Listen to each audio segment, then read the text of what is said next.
It's 4 o'clock. The top stories live on 7 News. I let my state down. Joseph Suolai's disappointment over an Origin high hit.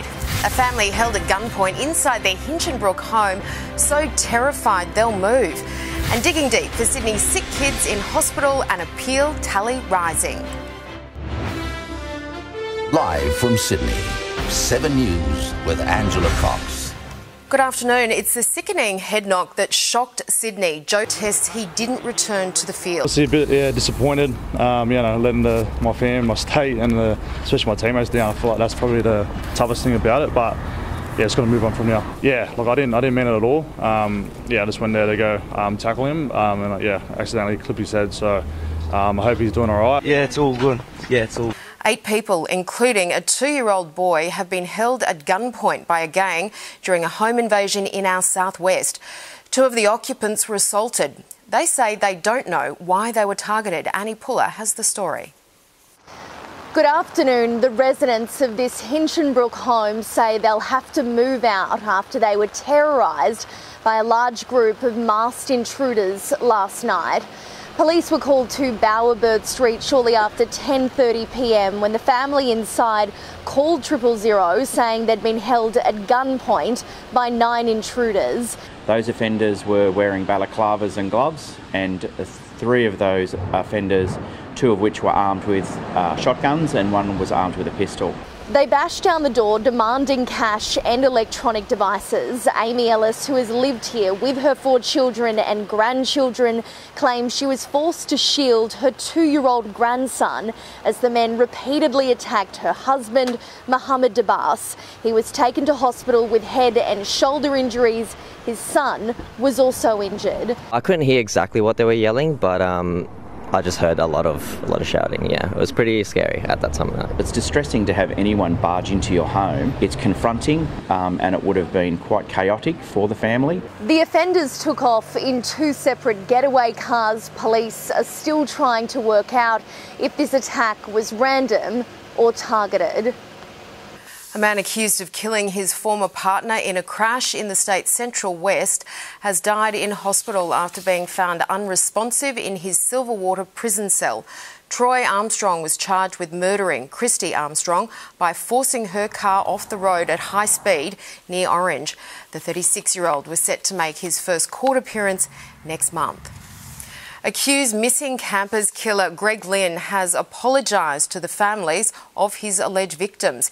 In a sensational day of testimony, the former pilot detailed how he wore his Jetstar gloves to clean the horrific scene. Here's Rochelle Brown. It was standing room only as members of the public squeezed into a packed public gallery to watch Greg Lynn take the stand. It was silent as the defence team's one and only witness arrived and testified he did not kill the missing campers. The former pilot told the jury he used his Jetstar gloves to clean the horrendous crime scene following a confrontation involving a gun in the Wanagatta Valley in March 2020. The whole plan, ill-conceived as it was for me to disappear, he told the jury. I wanted all trace of what happened to be gone with me.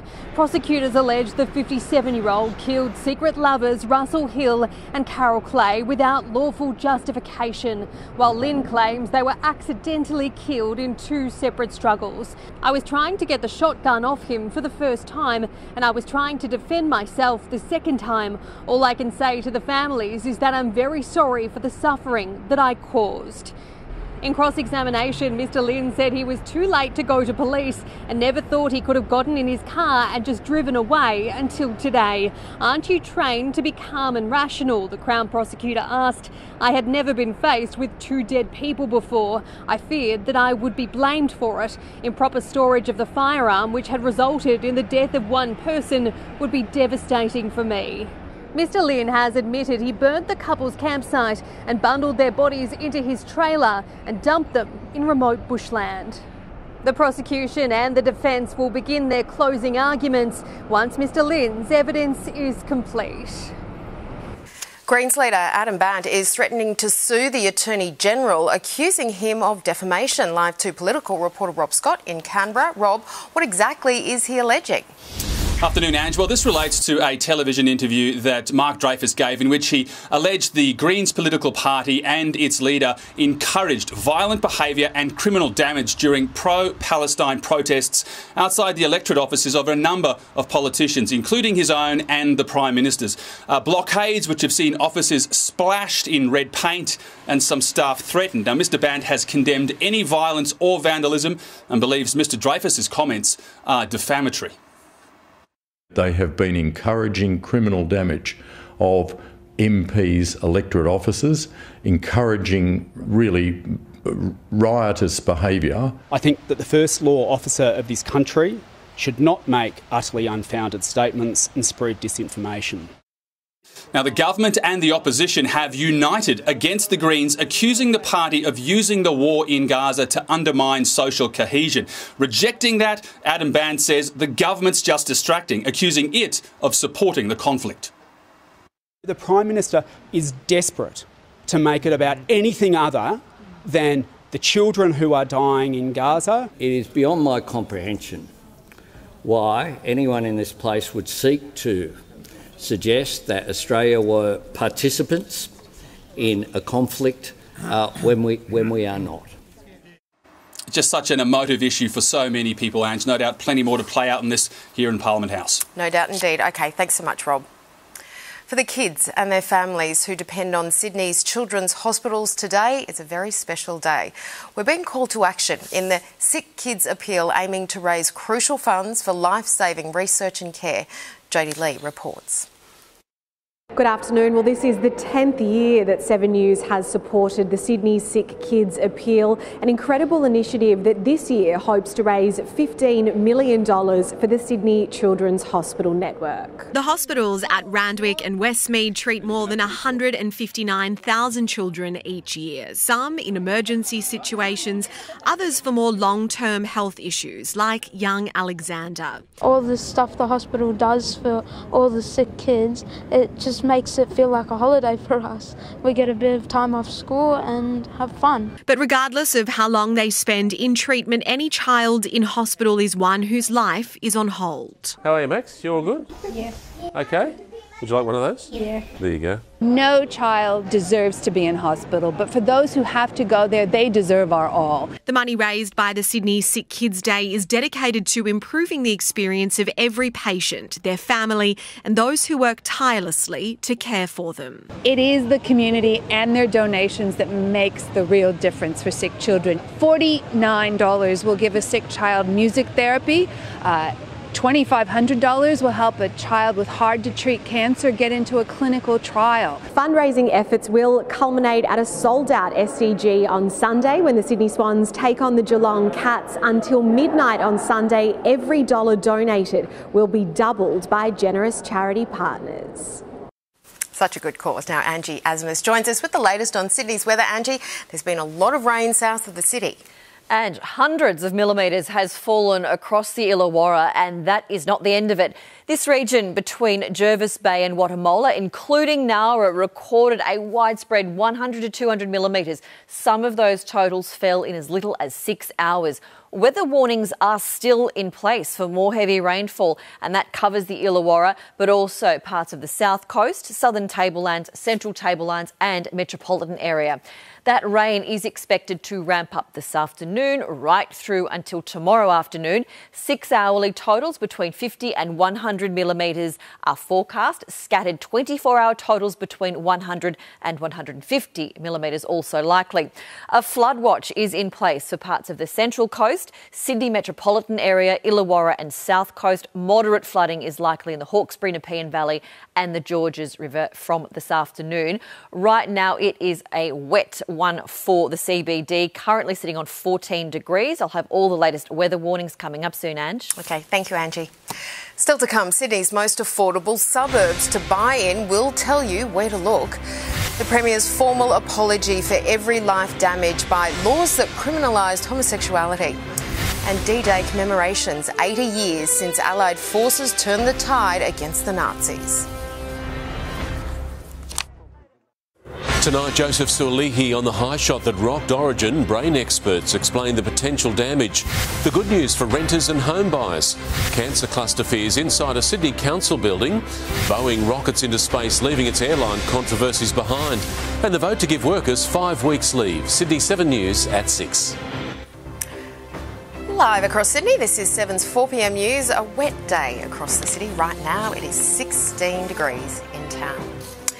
A powerful moment this afternoon, decades overdue. The Premier formally apologising in Parliament for laws that criminalised homosexuality. New South Wales, the last state to say sorry. We're here to apologise for every life that was damaged or diminished or destroyed by these unjust laws. To those who survived these terrible years and to those who never made it through, we are truly sorry. We're sorry for every person convicted under legislation that should never have existed. For every person who experienced fear as a result of that legislation. Everyone who lost a job, who lost their future, or who lost the love of family and friends. In the depths of the bad old days, this must have seemed almost like an impossible prospect, but you did it. You changed our attitudes, our laws, and many people's lives. So today we are sorry for the unforgivable pain we put you through, but we're also here to offer you thanks for giving us a future that is better than your past. 4 people have died and more than 20 others are injured after a passenger train collided head-on with a freight train in the Czech Republic. The crash happened late at night, 100 kilometres east of Prague. 300 passengers were on board. 80 years ago today, Allied forces launched a fight back that would liberate Europe from Nazi tyranny.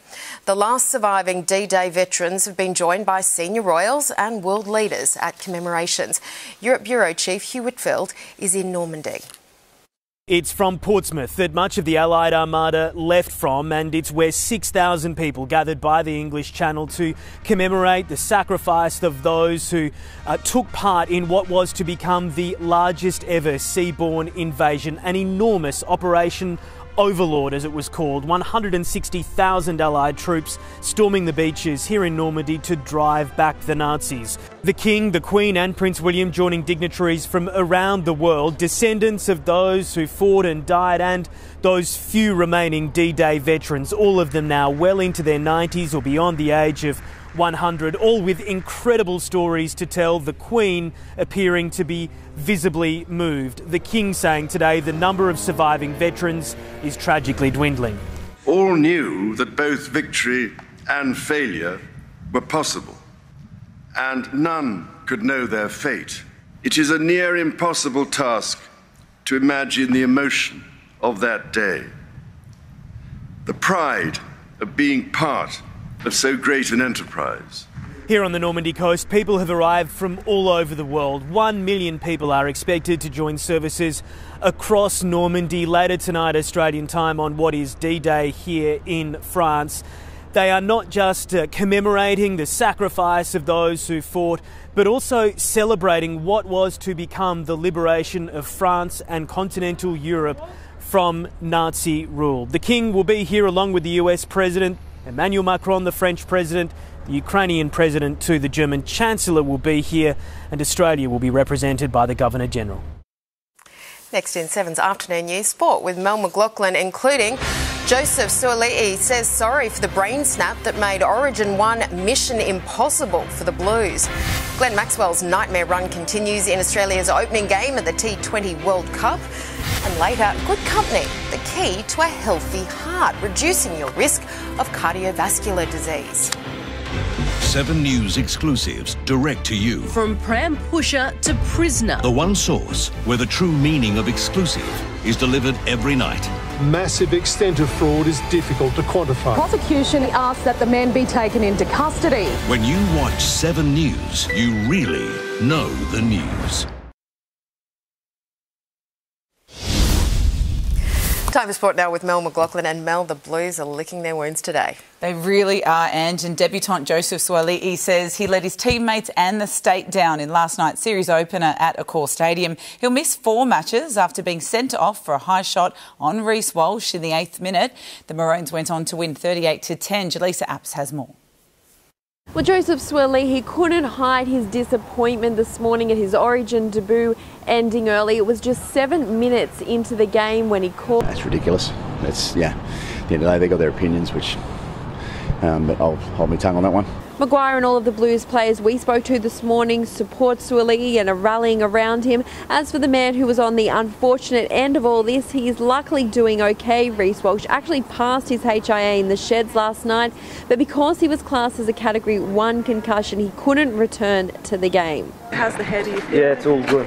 Yeah, it's all good. Billy Slater has no doubt woken up this morning very pleased with having that all-important game 1 in the bag. As for Michael Maguire, he will ponder changes to his side now. He has just a little over a week before he has to name the team that will have to play in Melbourne in what is now a must-win game. A lot going on. Thanks, Jaleesa. Shane Flanagan says the Dragons' Origin trio of Ben Hunt, Zach Lomax and Jaden Sewer are likely to back up against West Tigers tomorrow night. Manly winger Jason Saab is certain he'll make his debut for the Blues one day. The 23-year-old has re-signed with the Sea Eagles through to the end of 2029. It was a pretty easy decision for me, to be honest. At the end of the day, you've got to play rugby league somewhere. I believe for me it's not a matter of if, it's just a matter of when. Manly take on the Panthers in Penrith on Sunday. The Sky Blues can clinch victory in the first ever 3-game Women's Origin series with victory in Newcastle tonight. Queensland need to win to keep the series alive, and New South Wales know what's coming. They're going to come out firing because they want to win and we want to win. So you just got to flush game 1 and you start again. It's all afresh. The game is sold out, ensuring a new Women's Origin attendance record of around 30,000. Alex de Minaur's French Open run is over, but the Aussie leaves Roland Garros with a career-high world ranking of 9. Playing fourth seed Alexander Zverev in the quarterfinals, de Minaur failed to convert a set point in the second set, then blew a 4-0 lead in the tiebreak. Zverev went on to close it out in straight sets, 6-4, 7-6, 6-4. Alex de Minaur's run here, his maiden Roland Garros quarter-final in it. It all comes to an end. In the women's singles, 17-year-old Mira Andreeva pulled off a stunning quarter-final upset, defeating world number 2 and Australian Open champion Aryna Sabalenka 6-7, 6-4, 6-4. Mitch Marsh's Aussies overcame a jittery start to win their T20 World Cup opener against Minnows Oman by 39 runs in Barbados. Glenn Maxwell's Golden Duck left the Aussies teetering at 3 for 50 in the 9th over. Oh, what a grab! What a grab that is! Akib Ilias, the skipper, that is quite brilliant. David Warner and Marcus Stoinis led the rescue mission with half-centuries, Stoinis hitting an unbeaten 67 to lift the total to 5 for 164. The all-rounder also starred with the ball, snaring 3 for 19. Mitchell Starc left the field with what is hoped was only cramp at the start of his final over. And a close call against Oman, so we're just going to have to be better now. I guess so. Thanks, Mel. Thanks. This afternoon's top stories are next, including a raw deal for public schools, parents and unions fuming over federal funding that favours the rich. Cancer cluster at Liverpool Council, the number diagnosed workers rising, and Boeing finally fires up its first crewed capsule after 2 false starts.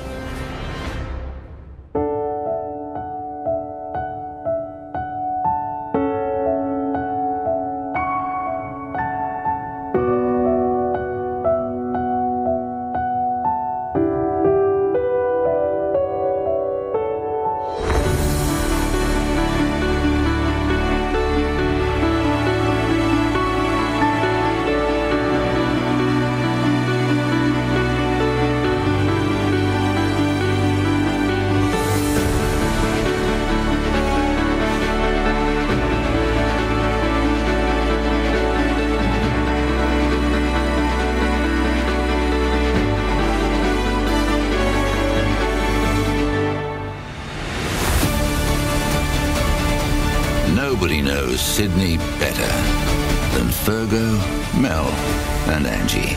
7 News. Nobody knows news better. live from Sydney. 7 News with Angela Cox. Welcome back to 7's Afternoon News. Our top story, Blues debutant Joseph Suaalii copping a 4-match ban over the shocking high tackle on Reece Walsh in last night's Origin opener. The incident has renewed concerns for player safety. Joining me live is Professor Alan Peace, a neuroscientist and concussion researcher. Alan, what impact do tackles like this have? Good afternoon. Yes, it's something that was quite shocking last night, but, it is part of the game, but at the same time, it's certainly... Force would this tackle be compared to? Oh, look, it's always a difficult one, but, the car crash analogy certainly comes into play. And while we shouldn't be comparing apples to oranges, the force that some of the, these professional athletes are putting through with these collisions it can be quite high. And it is something that... OK, Alan Pearce, thanks so much for your time. You're welcome. Thank you. The Teachers Federation has called it alarming. New figures show public schools receive only a quarter of the federal funding given to private schools. Natasha Squarey reports. Well, the state's education minister says school funding is out of whack, with the Albanese government giving private schools 4 times the federal funding than public schools. Figures released by the state government show that private schools pocketed $24.9 million in federal government funding each, while public schools receive $6.5 million. They start behind the 8 ball because the truth is that there is just too much federal money going to private schools over public schools. Today we spoke to parents of public school students and they weren't impressed. What's the reason they give the money? I didn't even know that private school are getting funded by government. Oh, that's not fair then.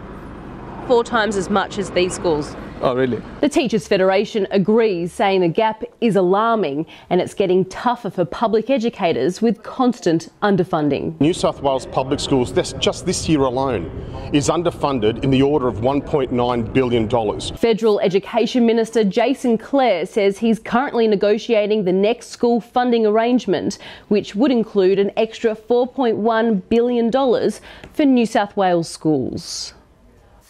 6 Liverpool council workers have developed thyroid cancer in the space of 5 years, prompting an immediate investigation. The staff, who all worked on the same floor, have been moved to a different level.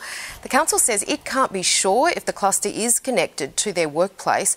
Tonight at 6, the union weighs in. Police have released images of a man wanted over what they say was a lewd act directed at a woman on a Parramatta bus. It happened in Argyle Street on the evening of May the 2nd. The man was in his 50s or 60s, unshaven with grey hair. If you can help, call Crime Stoppers. Social interaction isn't just good for the soul. Australian researchers say it can help the heart, reducing the risk of cardiovascular disease by up to 30%.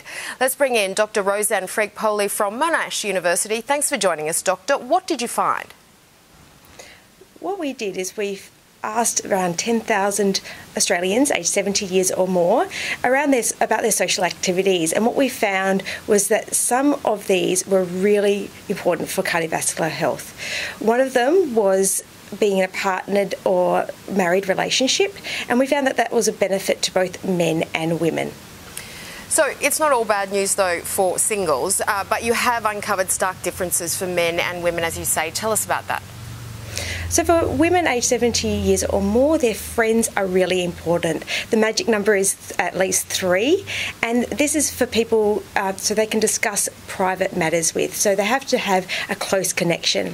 For men, it is, again, a magic number of 3, so 3 to 8 relatives that they can discuss private matters with or call on for help. So on top of recommending lifestyle changes like managing your weight, exercising, watching your alcohol consumption, should doctors be prescribing social activities? I believe that my research is showing that we can consider socialising a risk factor for cardiovascular disease and could be incorporated in heart health checks, which are currently available through GPs. So we could be the fact that the GP changes their recommendations slightly, so that, for instance, increasing physical activity through group participations like Park Run or the Heart Foundation walking groups, or it could be something separate like doing an interest that benefits them, like playing chess or cards in a group environment. But it's fascinating research, Roseanne. Thanks so much for joining us. Thanks for having me. It's easy to feel like our red-hot property market is out of reach. This afternoon, new data that could help you in the hunt for a home. Sydney's most affordable and livable suburbs revealed. Dr. Asti Marty Asmo is Chief Economist with PRD Real Estate. Asti, let's start with houses. What did you find? So with houses, Sydney property market has definitely increased in the past 12 months, about 14%. So houses have definitely become quite the expensive place. But in terms of affordable and livable suburbs, we've got Chester Hill, Granville and Villawood, and those are some of our top picks in this particular report. OK, where are the best value units? So for units, there are quite a few, even though the market has gone up quite a bit. So for units, we're looking at Bankstown, Lakemba and Marylands. What about Sydney-siders looking to sell? How much are median prices rising by, and is now a good time to list? So median house prices have gone up by about 14% and median unit prices have gone up by 13%. So definitely if you are an owner and you are looking to sell, now is the time to do so while the market is really hot. What are the top performing areas? So for Sydney, in terms of top performing areas, we do have quite a few. So for example, we have places like Surrey Hills is one. We also have Milsons Point, we have Melrose Park, and we have also Little Bay and Ashbury. OK, with this record sort of number of interest rate rises we've had, have you seen much impact on the property market? To be honest with you, we haven't really seen quite a lot of impact in terms of cash rate rises. We have seen a little bit of it. But at the same time, because demand has been so high and the number of housing supply has been so low, we're actually seeing it temper it only slightly, but not as much as that we would hope. Yeah, it's quite remarkable. OK, Dr. Asti Marty Asmo, thank you. Thank you so much. It was the murder case that made global headlines. Amanda Knox, the American exchange student who was jailed, then cleared of killing her British roommate in Italy, has had her conviction for slander upheld. A court found she wrongly accused the owner of the bar where she worked of stabbing Meredith Kircher to death in 2007. Amanda is very upset, and from the outcome of this hearing, she was looking to have a final point of all this 17 years now judicial procedure. Knox was sentenced to 3 years prison for the slander conviction, which she served while waiting for the original murder trial and subsequent appeal. The World Health Organization is sounding the alarm this afternoon. A man in Mexico has died after contracting a strain of bird flu. It's the first lab-confirmed human case of infection with the variant.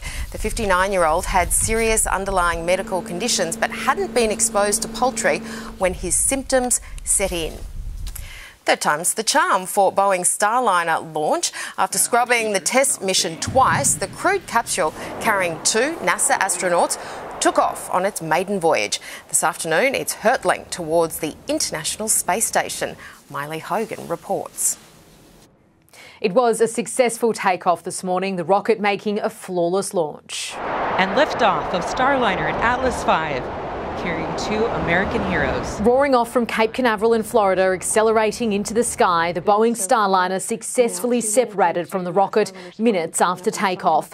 On board 2 NASA astronauts, Suni Williams and Butch Wilmore, for the first ever piloted test flight. It's a major milestone for the project, which has been plagued by multiple delays, including 2 previous launch attempts. We all know that when the going gets tough, and it often does, the tough get going.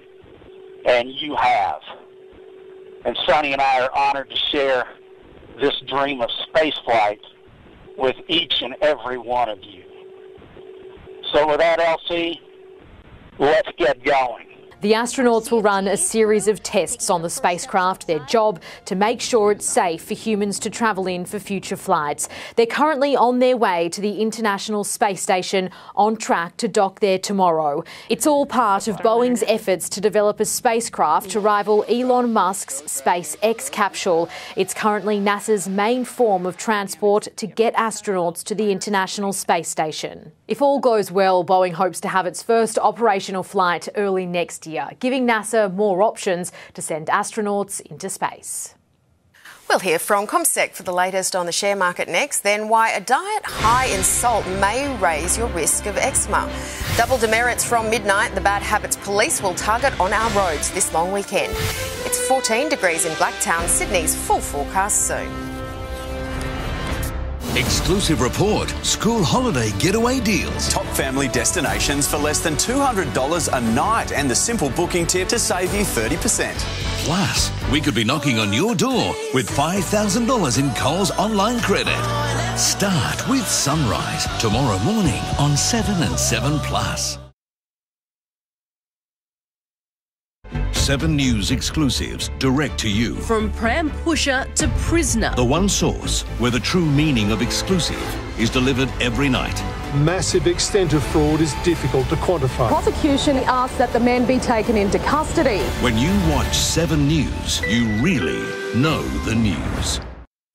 A diet high in sodium or salt might increase the risk of eczema, according to a new US study. It's the type of dermatitis that causes dry, itchy skin. Scientists recently discovered that excess sodium is stored in the skin, where it may play a role in the inflammation. Just 1 extra gram or half a teaspoon of salt increases the likelihood of flare-ups by 22%. A check of finance with Laura Bezzarati from CommSec, and it was a strong session for the Aussie market. The Aussie market managed to extend its winning streak to a second straight session, posting a gain of 53 points or 0.7%, putting us within arm's reach of that record high that we hit about 2 months ago, now roughly 1% away from those levels. It certainly has been a day where we've seen improvements right across the board, with all 11 sectors ending in positive territory. Those mining and energy stocks rebounded from 2 days of sharp falls. The big banks, healthcare, tech, all helping today. However, we did see education provider IDP Education on the losers list, hitting a 4-year low after flagging that government restrictions placed on international students are likely to impact the amount of students seeking their services. And right now, the Aussie dollar currently buys 66.5 US cents. Sydney 6 p.m. news is coming up with Mark Ferguson. Mark, what's on the program? Yeah, good afternoon, Ange. New South Wales is hurting and our Origin team is caught up in plenty of controversy.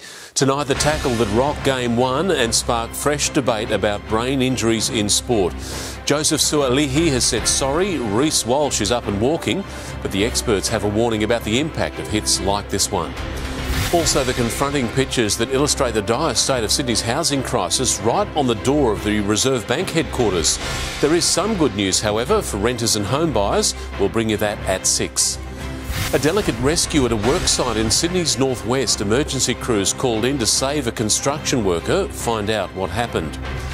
Inside the vote to earn workers an extra week of paid annual leave every year. The industries that could be in line for a big boost.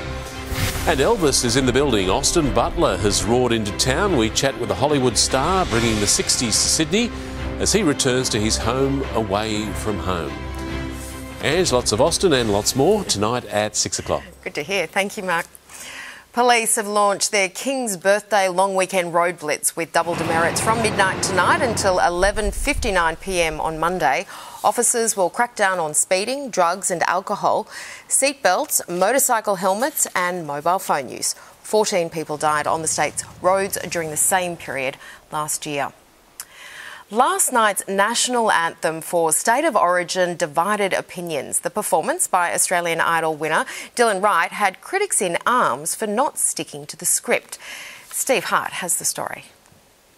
Yes, well, hasn't it caused a stir? It was not the traditional version many fans might be used to or believe that it should have been, but with guitar in hand, the reality show winner Dylan Wright strummed out a version that many found difficult to sing along with.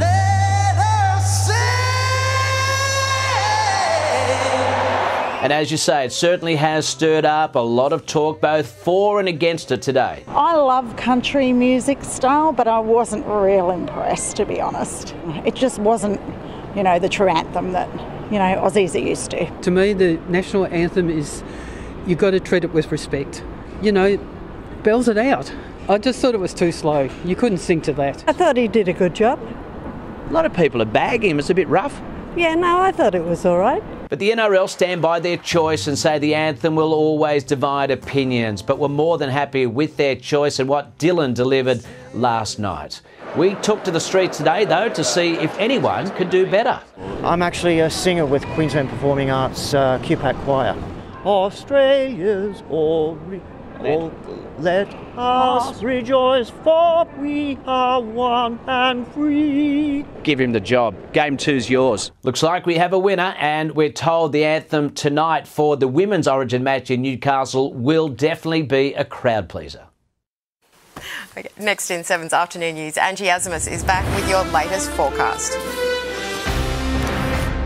Good afternoon, Andrea Pranemo here in the Freedom Traffic Centre. Slippery conditions out there on the roads due to this wet weather. There are a few road closures in place due to flooding, so avoid the areas if you can. Avoid driving through those floodwaters. But right now in Moorebank, a heavy run for the M5 travelling west. That's following an earlier accident with traffic back into the main tunnel. Absolutely everything is on sale at Freedom. Get 20 to 60% off all furniture, including sofas, dining, outdoor bedroom and mattresses store-wide. Sale on now, only at Freedom. Tonight, Joseph Suolihi on the high shot that rocked Origin. Brain experts explain the potential damage. The good news for renters and home buyers. Cancer cluster fears inside a Sydney council building. Boeing rockets into space, leaving its airline controversies behind. And the vote to give workers 5 weeks leave. Sydney 7 News at 6.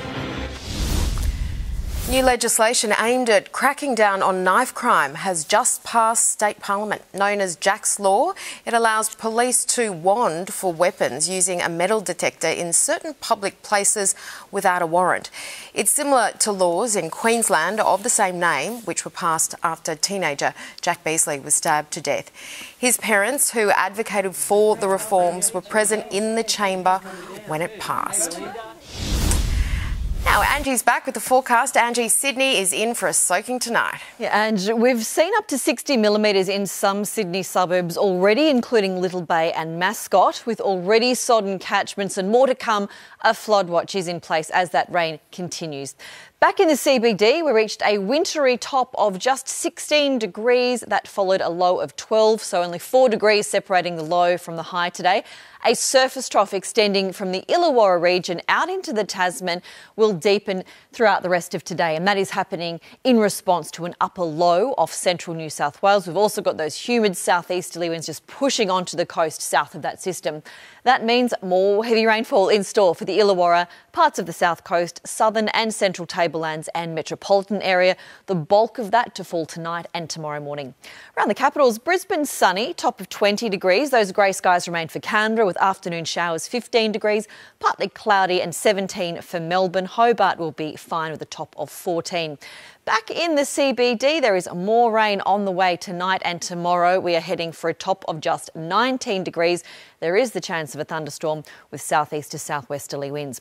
Ahead, just a shower or two remaining Saturday. Sunday, mostly sunny conditions return, a top of 20 degrees in the CBD.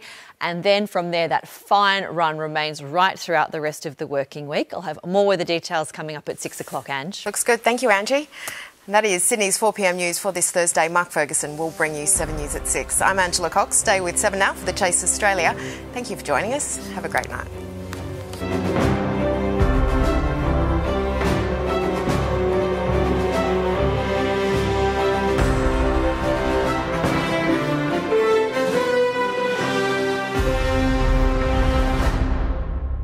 Stream 7 News live and on demand on 7plus and stay informed on 7news.com.au. Nobody knows news